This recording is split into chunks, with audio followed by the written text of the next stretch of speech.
Good afternoon. I am Dr. Ollie Jones. I am the president of the Ohio Grandparent Kinship Care Coalition. I want to welcome you all to this month's presentation. We're going to be focusing on advocacy in kinship care. We have some excellent presenters for you, as well as some kinship care providers who will also be sharing their experience. I myself is a kinship care provider, had the opportunity of having two of my grandchildren, which was a major adjustment, but it was a great experience. They're back with their family at this time. I also want you to mark your calendars before we get started to May 25th, our next meeting. And that topic will consist of Ohio Kinship Adoption Navigator Program. Once again, May 25th, the topic would be Ohio Kinship Adoption Navigator Program. Today, our first speaker would be Kathy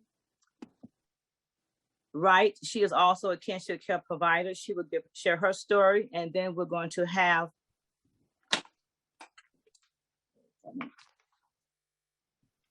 Latrice will also come on after her. They have up to 5 minutes to share their experience. And then we'll have our main speakers from legislation come on. So at this time, I'm going to turn it over to Kathy Wright. If I may, Dr. Jones. Oh, I'm sorry, Lynn is here. I'm sorry. Okay. Let me make the adjustment then. I didn't know Lynn had showed up, so we're gonna let Lynn go first. She's on the agenda first. My apologies. Okay. Lynn is gonna come on. She is the administrator of the Ohio Outreach within the Division of Opportunity, Diversion, and Inclusion at the Ohio Department of Transportation. Lynn has a healthy background and experience in kinship care. Prior to being an administrator, she served 6 years at ODOC as an outreach manager for Central and Southeast Ohio. Lynn is also a liaison to the minority community, where she provides a hands-on experience to children with disabilities that's in the Ohio system. Lynn comes with a wealth of information and wealth of knowledge. She's also the co-vice president of the Ohio Grandparent Kinship Coalition. So at this time, I'm going to turn it over to her. Thank you, Lynn. If there's anything you want to share about your background, please feel free to do that. I just kind of modified a little bit. Mm-hmm. Okay, wonderful, great. Sorry, I had a different name on here, so I think I changed it. But again, Lynn Stevens, thank you. So I just wanted to let you know just the order for today. I'll start with the PowerPoint presentation in the Office of the State Senator Herschel Craig, staff, Victoria and Annabelle. They're going to be coming on about 1:20. So I'll probably stop so that they can go ahead and talk, since they're on a tight schedule. And then while they're on, that's when we wanted to hear from Ms. Yaya and Ms. Kathy Wright. And then after that, I can pick back up and finish my presentation, but I should get through it here in the next 10 minutes or so. So when they do come on, Victoria or Annabelle, if I don't know, someone can let us know, and then I can stop and turn it over to them. So get the PowerPoint up here. And we wanted to be sure they're on when they hear this story. For our caregivers, our grandparents. Okay, I have my PowerPoint open here. So I'll open it again.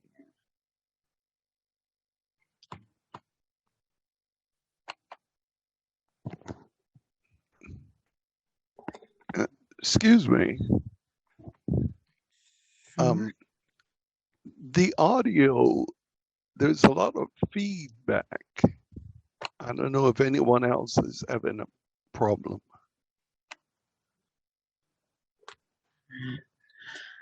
At your end, you hear feedback like an echoing? Yes, echoing. Okay. Maybe, I don't know, mute and see if that helps, maybe.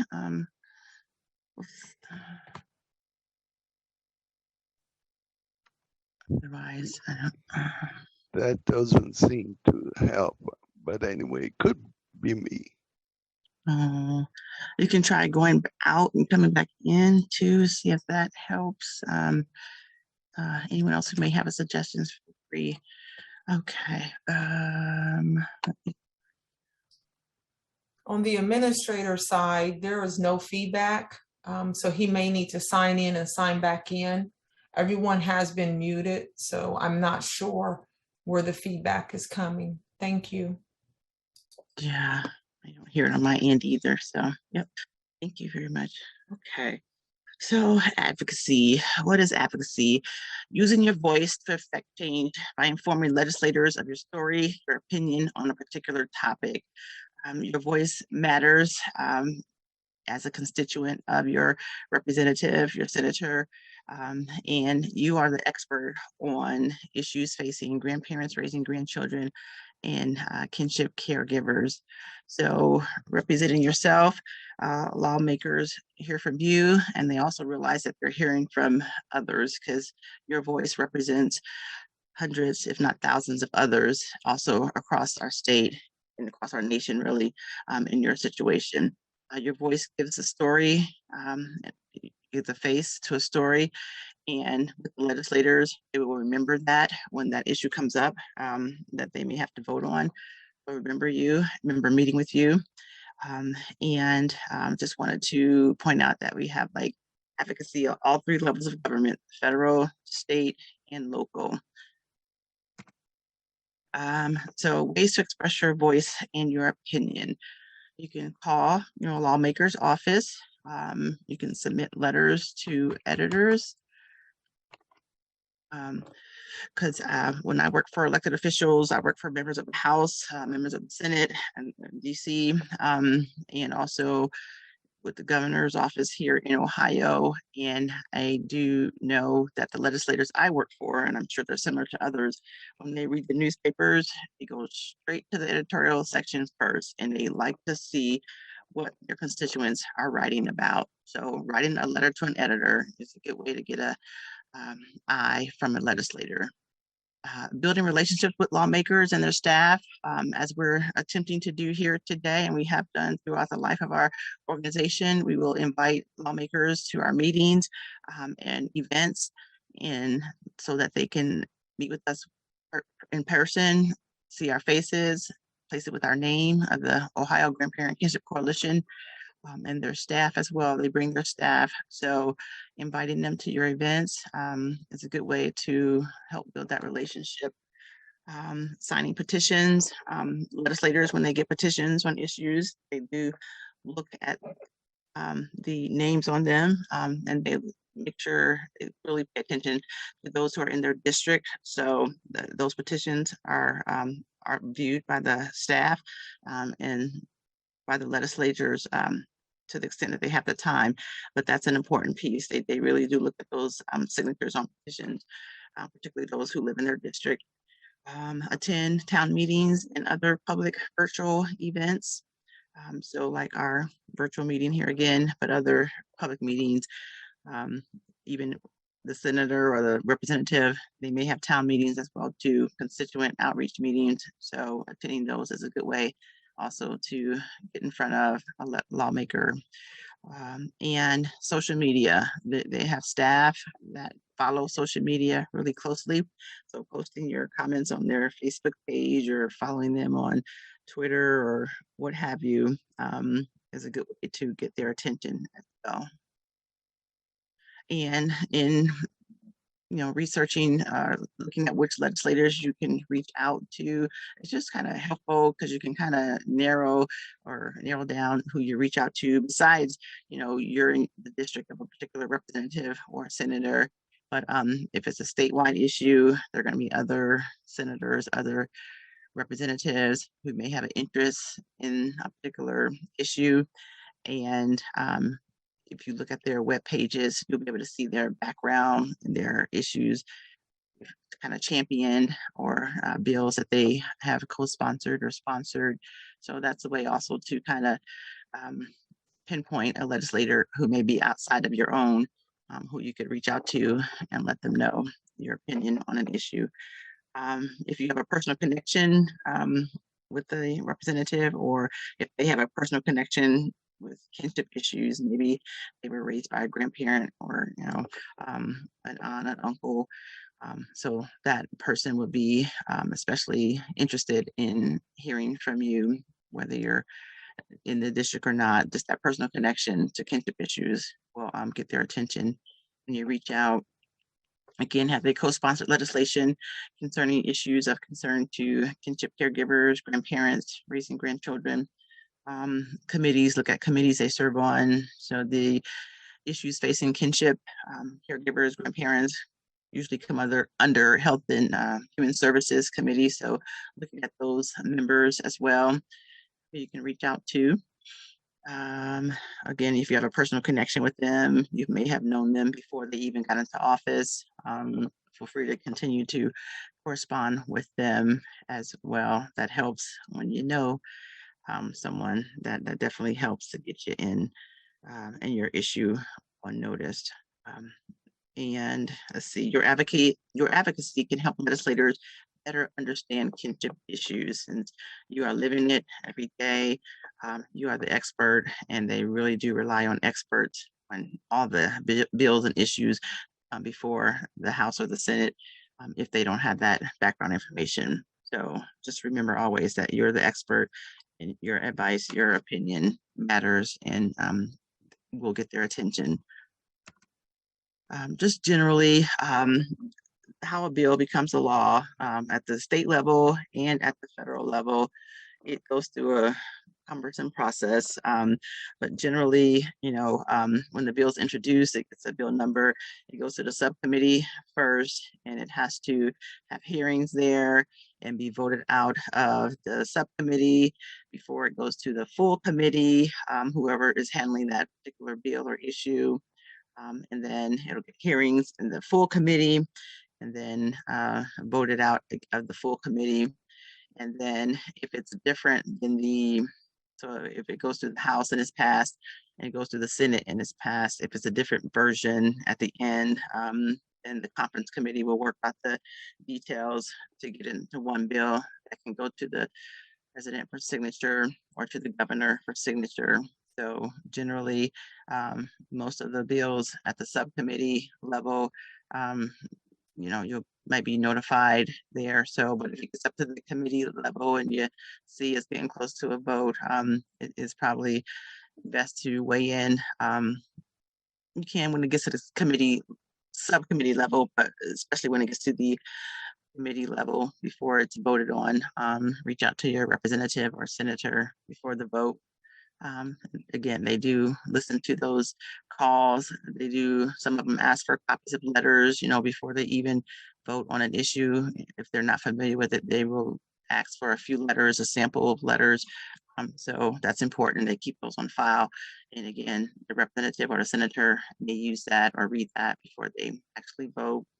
And when advocacy organizations such as OGKC, Grandparent Kinship Coalition, or it could be the AARP, or it could be whomever, when they also meet with a representative or a senator, that will remain in their memory, and then they'll ask their staff, so how did this organization come in and talk about, or were they pro or were they against this particular bill? So they truly do like to get feedback from as many of their constituents as they can before they vote. So it's really important to reach out if you especially are passionate or interested in a particular issue. Lynnette, Oh, yes. I'm sorry to interrupt you, but Herschel Craig's office is logged on, so they're ready to move forward with the next agenda, if you don't mind. Thank you. Mm-hmm. Thank you. Okay. It's Victoria. Are you there? Or Anna? Okay, you're both over. Okay, great. Hello, Lynn Stevens with the Ohio Grandparent Kinship Coalition. Thank you so much for joining us. And we are delighted to have you here today. So I was just sharing before you joined that we would just stop my presentation when you come on so that you can speak and introduce yourselves and kind of let us know a little bit about issues of importance to Senator Herschel Craig, so excuse me.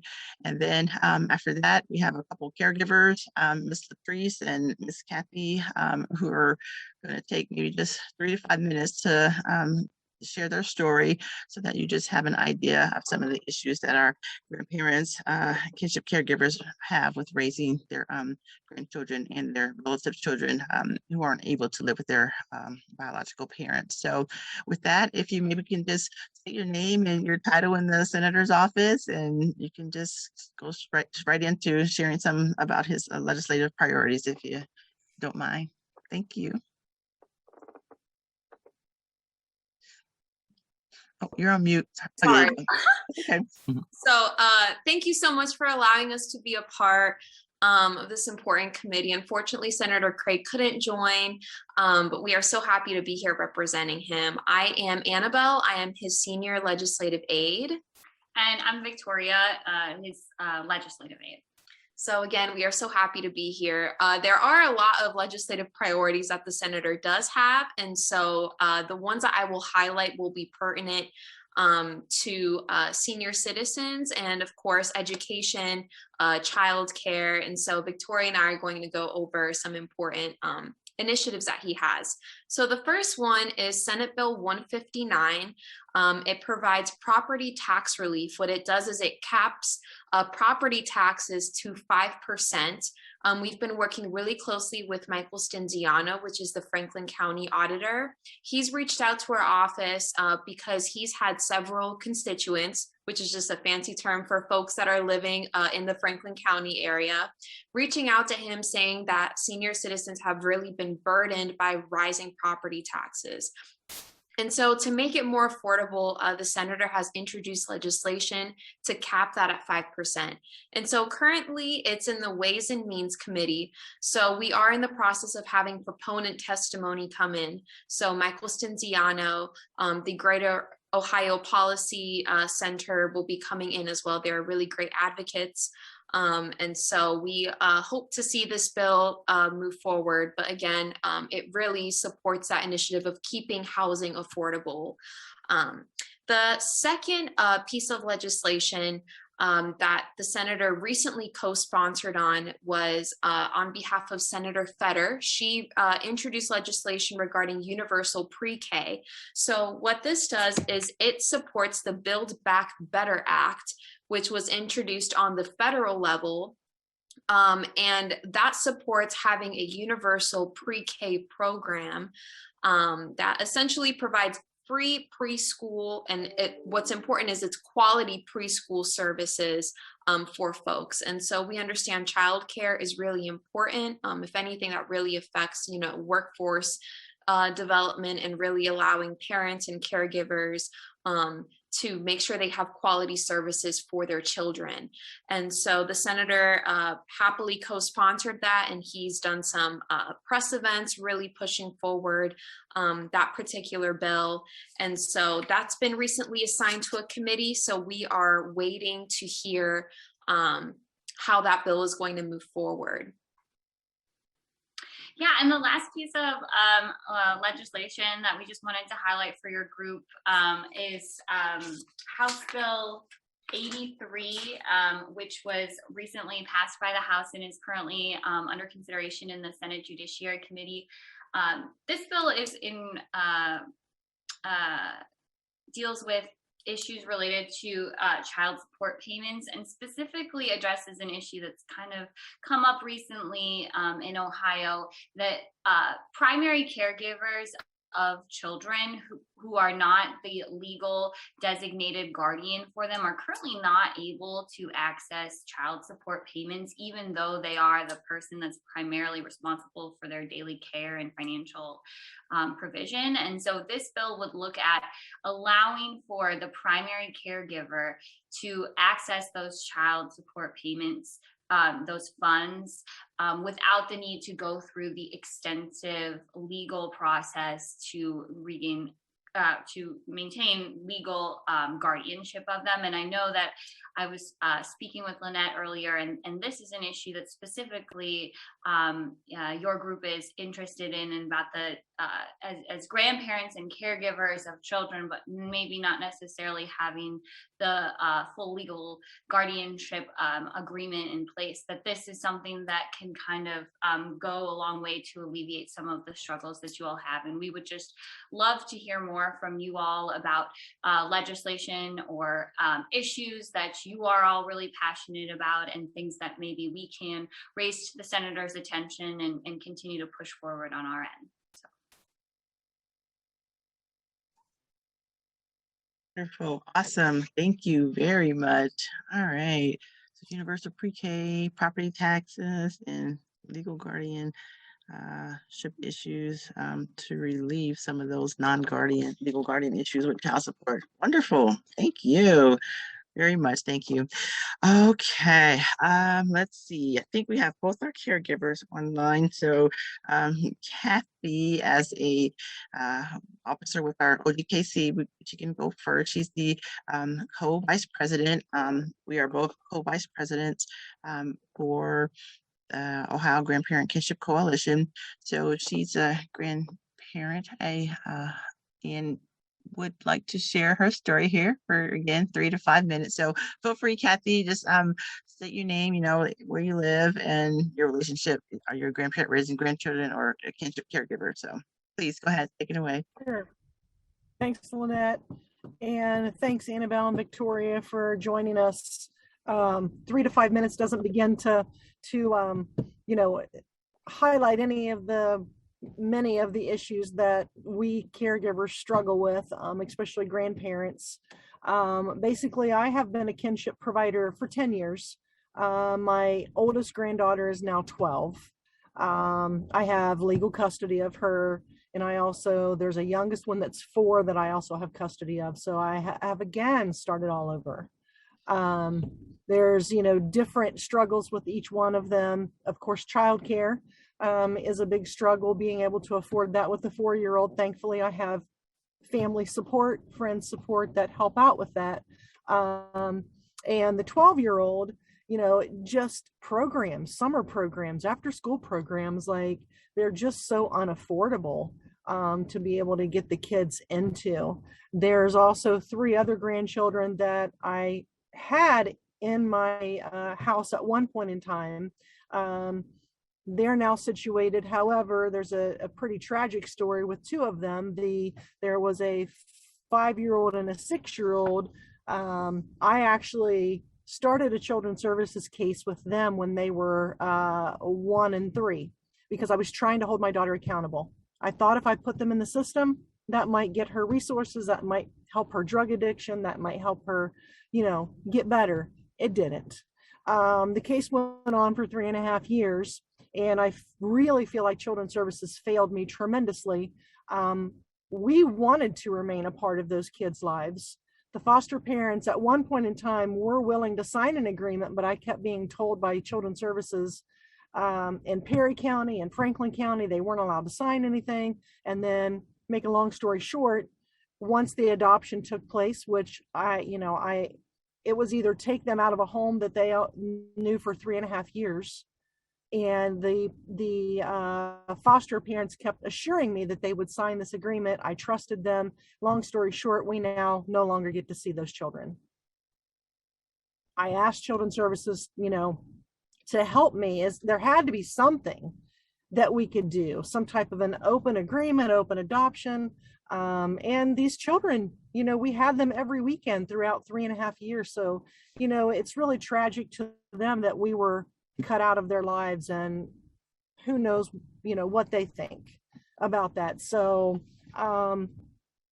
but I can't control that. So moving on with the 4 and the 12-year-old, and the 12-year-old has suffered tremendously, seeing all of her siblings being scattered all over the place, and now she doesn't get to see 2 of them. So those are the emotional struggles that we as grandparents have to, and not only dealing with the grandchildren, but my daughter, who still is on and off again, drug addiction, and just explaining to the kids and getting them in the 12-year-old mental health now is a big issue with her, you know, getting her in therapy and making sure she has the resources that she needs.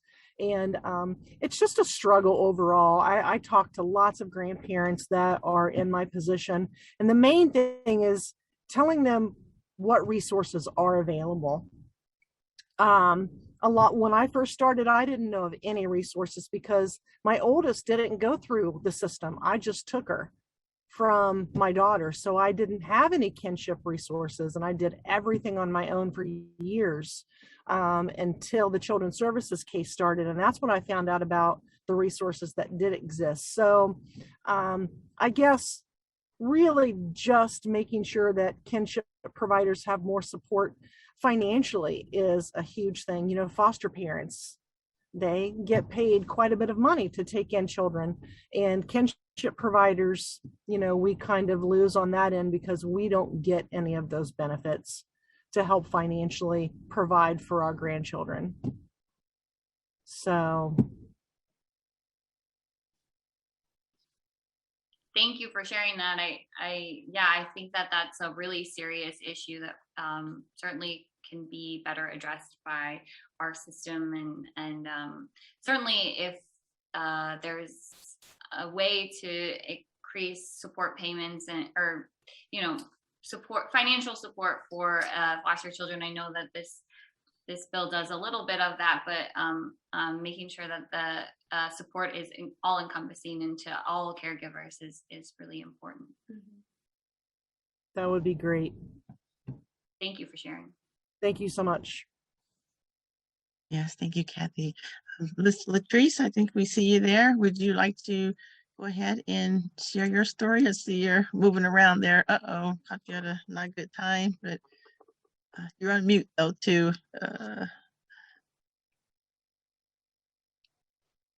Are you able to hear me? You're on mute if you're talking. Can you unmute yourself or? Oh, okay. Okay, I'm sorry about that. I No, say, sorry. okay, I'm standing outside. Bear with me. I double booked. So, just like she said, 3 to 5 minutes is not enough time, but I am going to do, because I know y'all got a lot. I'm just going to piggyback to what she no I do have my 2 grandsons. They came to me at 4 and 6. They're 7 and 10. We didn't have no children's services or nothing like this. My daughter just was unable to take care of the kids. So I took them in. I took them in 2018. I'm still learning resources. Just like her, I did everything on my own. They came to me with just the clothes on their back. And all I got was at that time, I think it was $396 for both boys. I was working. I couldn't get childcare. I couldn't get food stamps to feed them. I didn't need it. Fast forward, I end up having to quit my job to take care of them because my job would not, my job changed my schedule. My job dogged me. So I end up quitting to take care of my grandkids. We live off of $400 a month. I cannot work. Not because I don't want to work, but because I cannot work. The little one has a lot of issues, a lot of challenges. We're in and out of doctor's appointments. We're in and out of doctor's appointments, all kind of stuff. He got issues at school. Resources. Wow, resources. Once I got into the support group, I started learning about resources, but up until that point, I didn't know of any. At the time, childcare would have helped because I probably could have kept my job. Food stamps would have helped because I could have been able to feed them. But it's funny because once I stopped working, then I got food stamps. But I didn't need childcare because I'm not working no more. I'm not happy. I'm not happy. I battle depression. I battle resentment. I go to counseling and therapy.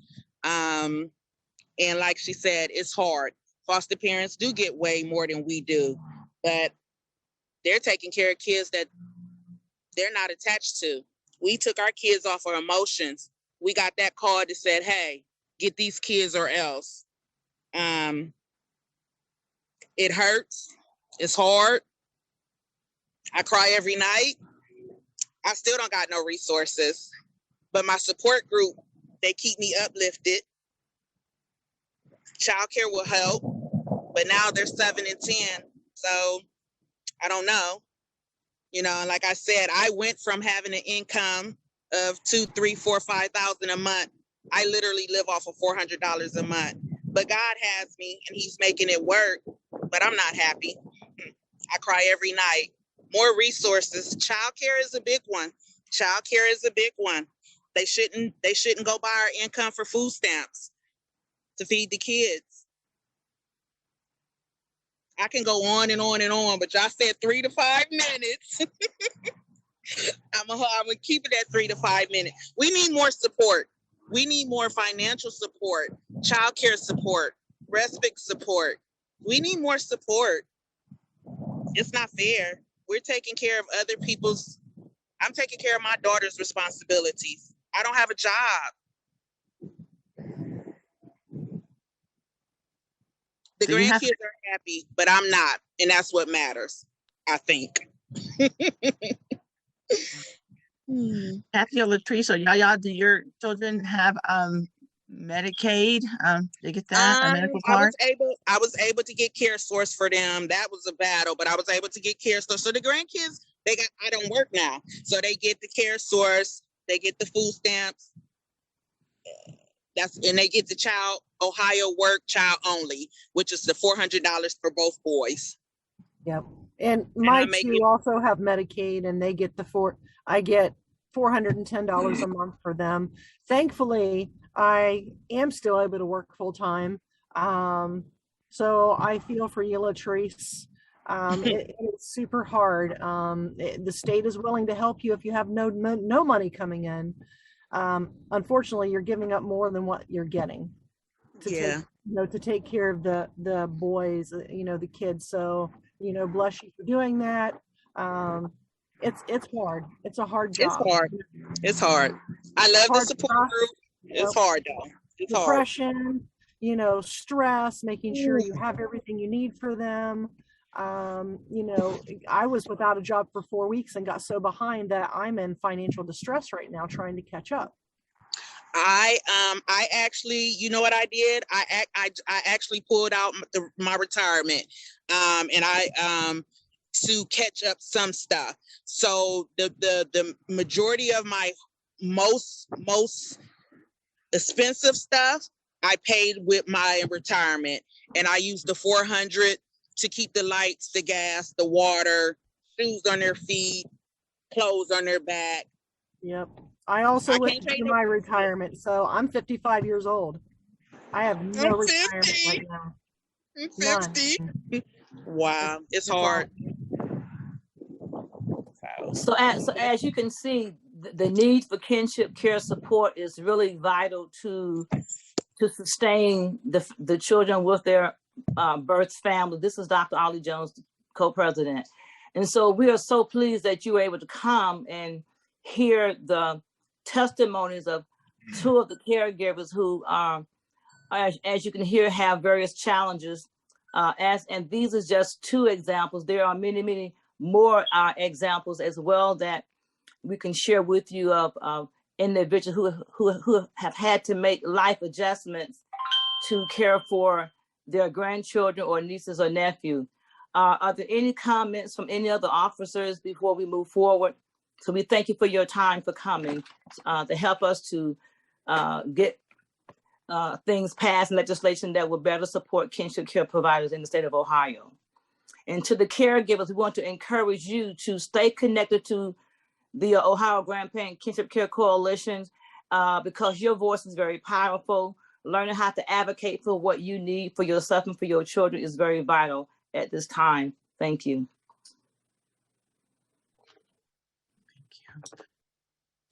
Thank you so much for having us on and for sharing your stories. It's really powerful to hear, firsthand from you guys, the experiences that you're having. And, I know in our office that hearing from you all is really what drives us to do our work and to try to help the people that that we serve. So we're really grateful for the opportunity to hear from you all, and please feel free to reach out to our office. Our information is in the chat, and you can always find our number online and let us know if there's anything more we can do to help. Thank you for coming. Appreciate it. Thank you. Thank you. Have a good day. Bye-bye. Is there any comments from any of the officers, Barb, Ron? Any other comments that you want to share? Well, I think what these caregivers have shared is multiplied throughout the state many times. Their experiences are unique to their situation, but there are the same similar situations throughout the state. And I think that's what I was glad to have the representatives of Senator Craig's office online or on the meeting, just because exactly this is the kind of thing that the representatives and senators need to hear, these stories. And somehow we have to find a way to get it out there to more of them. And hopefully with Lynn and Kathy's presentation today, this will start to happen. Yes. Thank you. Any other questions or comments?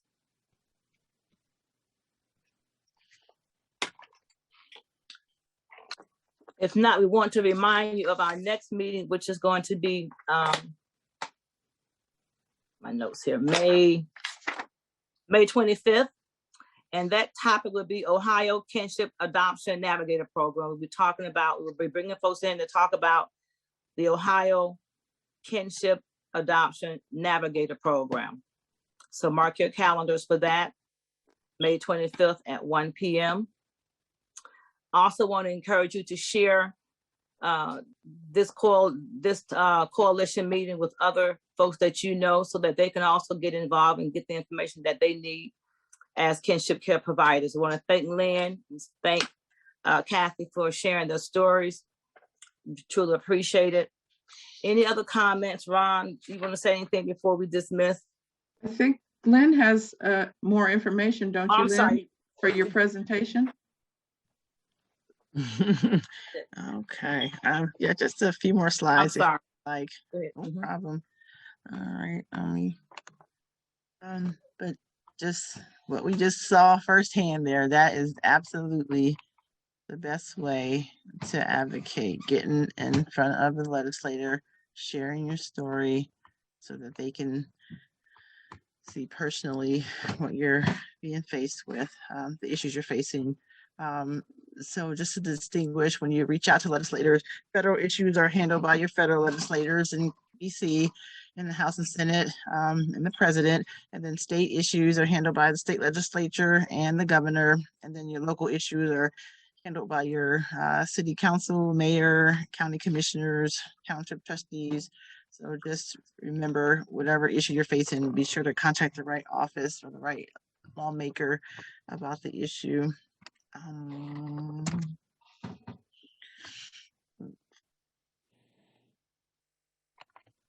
Okay, let me get this. And this one.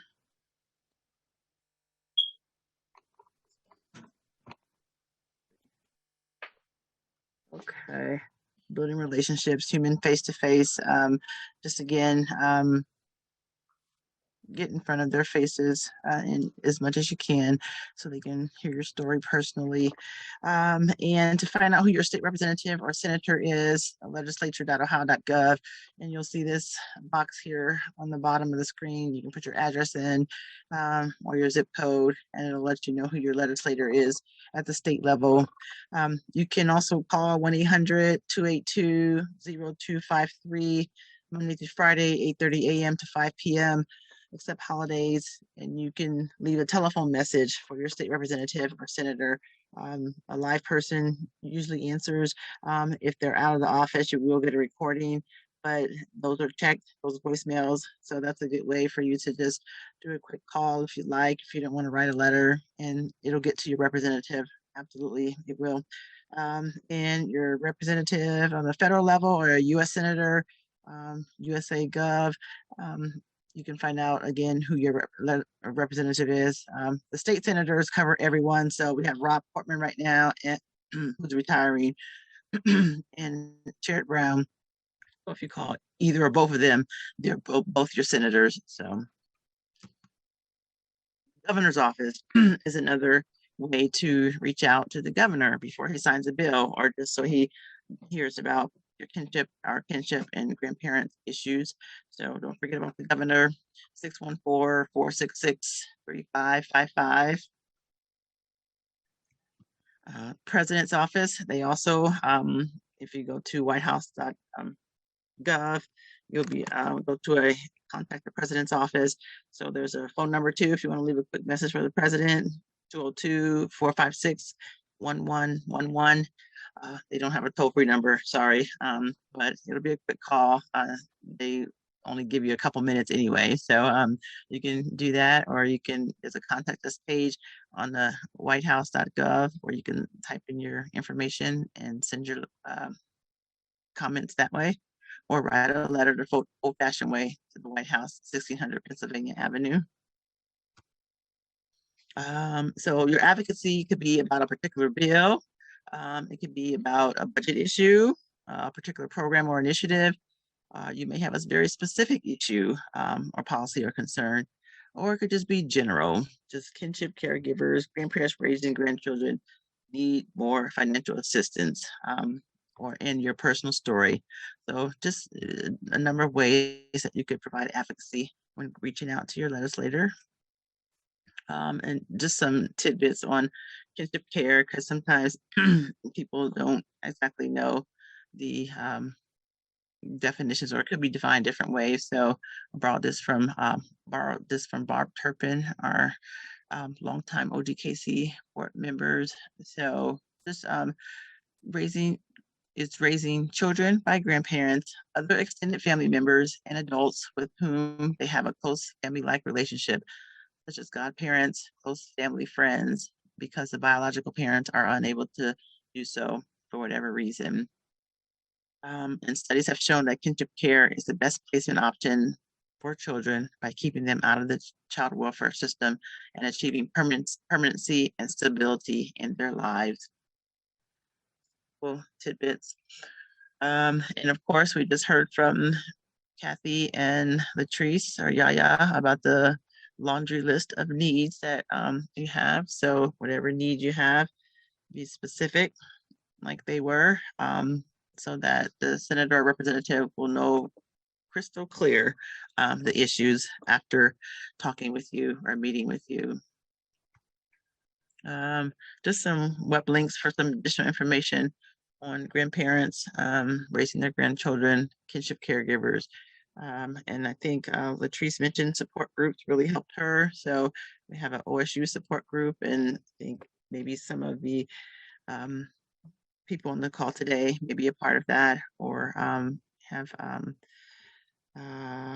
the other local Franklin County support group. So county by county, their support group. So be sure to get connected. If you need help, reach out to any of us and we can help connect you as well.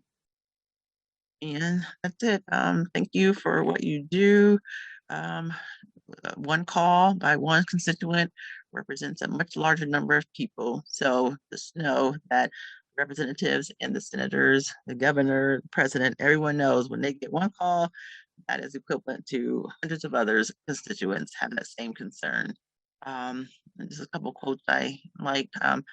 Dr. Seuss, to the world, you may be one person, but to one person, you may be the world. So I'm sure many of your grandchildren that way about you all, your kinship, your relatives, and never doubt that a small group of thoughtful, committed people can change the world. Indeed, it is the only thing that ever has, by Margaret Mead. So no matter if you're one voice or you're part of a group, organization, everyone can affect change by lending their voice to an issue. So with that, we thank you once again for attending and appreciate everything that you're doing for your grandchildren, your kinship, relatives, and we'll keep advocating until the legislature, the governor just understand our issues. Okay, with that, feel free, anyone officers want to provide any closing remarks or additional information, or any quick questions from the audience? Or if not, we see all your comments in the chat, so appreciate that. Give it a few And seconds. please remember that our next meeting is May 25th at 1 p.m. And again, the topic is the Ohio Kinship Adoption Navigator Program. Are there any other comments from any of the officers? Ron, Barb, I know you said something. Ron, anything you want to add? I just thank Lynn and Kathy. I think this has been very helpful for the families who are really stepping forward to take care of their relative children. And so I do think it's important you understand how important it is just to reach out to your legislator or your elected official, because that call does inform them of how you feel about the matter and what your needs may be. And they do listen. And so I appreciate the fact that we had legislator aides on today, and then Lynn's presentation. And we will put the presentation that Lynn developed on the OGKC website, so you'll be able to pull it down and use it as a reference when you might need it.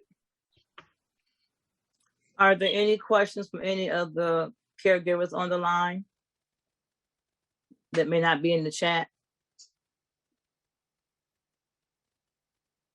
If not, we want to thank you for coming. Please share with your friends and family who may be kinship care providers of our monthly meetings. Love to have them be a part as well. If there is nothing else, thank you so much and have a wonderful rest of the afternoon. Thank you. Have a great Thank day. you.